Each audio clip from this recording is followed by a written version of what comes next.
जय मसीह की दोस्तों, प्रेज द लॉर्ड। आज मैं एक छोटा सा वीडियो लाया हूँ। जेनेसिस चैप्टर 1 वर्स 26 को मैं एक्सप्लेन करने वाला हूँ। किसी को बहुत ज़्यादा कन्फ्यूजन होते होंगे, क्योंकि मैं खुद बहुत कन्फ्यूजन था। जो पहले मैं बिगिनर्स था, बाइबल पढ़ने के बाद में 1-2 साल एक साल जैसा हो गया था। उस समय मैं बहुत कन्फ्यूज़ था और मैं अध्ययन करने की कोशिश करते थे, लेकिन मुझे समझ में नहीं आता था ये इसका मतलब क्या है। तो ऐसे ही होते होंगे आप लोगों को भी, किसी को। और जो ज़्यादा ही बिगिनर्स है वो लोग को तो समझ में नहीं आता, सब पढ़ देता है, उसके बाद ध्यान नहीं देता है, पढ़ देता है, बस हो गया। तो यहाँ में लिखा है, जेनेसिस चैप्टर 1 वर्स 26 में लिखा है, फिर परमेश्वर ने कहा, हम मनुष्य को अपने स्वरूप के अनुसार अपने ही समानता में बनाए। तो यहाँ में परमेश्वर ने जो शब्द यूज़ किया है, तो हमें उसने हम यूज़ किया, मतलब जो कि प्लूरल है। तो हम शब्द का जो इस्तेमाल परमेश्वर ने क्यों इस्तेमाल किया? हमारा परमेश्वर तो सिर्फ एक ही परमेश्वर है, तो ये हमें हम शब्द का जो प्लूरल, तो हम शब्द का जो इस्तेमाल क्यों किया?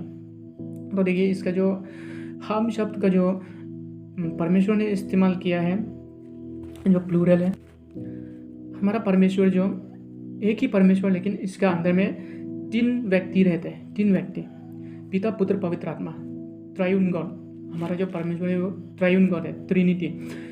लेकिन जो कोई होते हैं, कोई क्रिश्चियंस लोग होते हैं, ट्रिनिटी को नहीं मानते हैं। उन लोगों के लिए तो ये कुछ भी नहीं रह जाता है, ये शब्द जो हम शब्द का जो इस्तेमाल किए। तो पिता, पुत्र, पवित्र आत्मा, फादर, सन, होली स्पिरिट, जो पहले से ही था।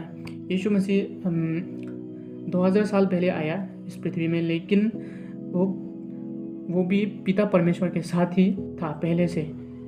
ओल्ड टेस्टामेंट में और भी ऐसी बहुत सी जगह हैं हम शब्द का जो परमेश्वर ने इस्तेमाल की।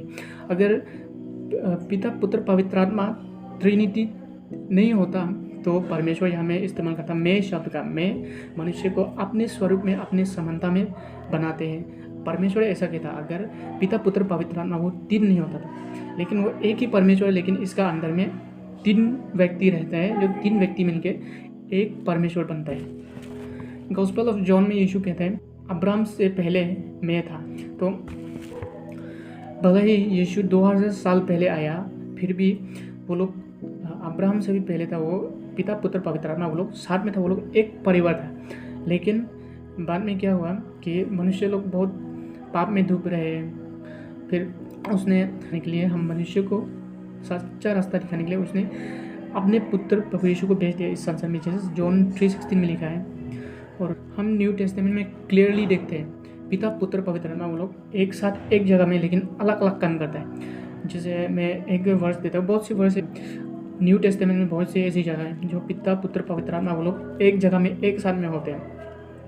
मैथ्यू चैप्टर 3 वर्स 16-17 में लिखा है, और यीशु बपतिस्मा लेकर तुरंत पानी में से ऊपर आया, और देखो उसके लिए आकाश खुल गया, और उसने परमेश्वर के आत्मा को कबूतर के नए उतरते और अपने ऊपर आते देखा। फिर 17 में लिखा है, और देखो यह आकाशवाणी हुई कि यह मेरा प्रिय पुत्र है, जिससे मैं अत्यंत प्रसन्न हूँ। तो यहाँ में हम पिता, पुत्र, पवित्र आत्मा तीनों को देखते हैं, लेकिन अलग अलग अपने अपने काम करते हैं। यीशु बपतिस्मा लेकर पानी में से आया, पहले हम यहाँ में यीशु को देखते हैं, पुत्र को, यानी पुत्र को, यीशु को देखते हैं। उसके बाद उसने परमेश्वर कबूतर के नए परमेश्वर की आत्मा को उसके ऊपर उतरते देखा।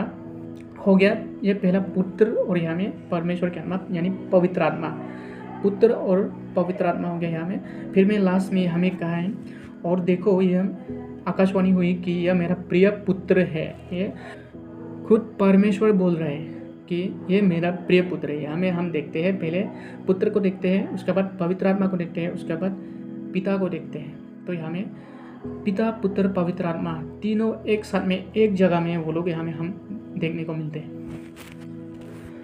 तो हमारा जो परमेश्वर है वो ट्रायून गॉड है, ट्रायून परमेश्वर, ट्रिनिटी, पिता, पुत्र, पवित्र आत्मा।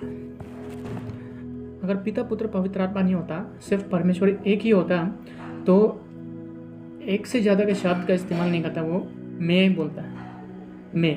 लेकिन उसने हम शब्द का इस्तेमाल किया। आप लोग इंग्लिश बाइबल पढ़ के भी देख सकते हैं, इंग्लिश में आस लिखा। तो जो ट्रिनिटी को नहीं मानता है, उन लोगों के लिए तो ये कोई अर्थ ही नहीं रह जाता ये बाइबल वर्स जो पिता, पुत्र, पवित्र आत्मा को नहीं मानता है। तो आप लोग समझ में आए होंगे।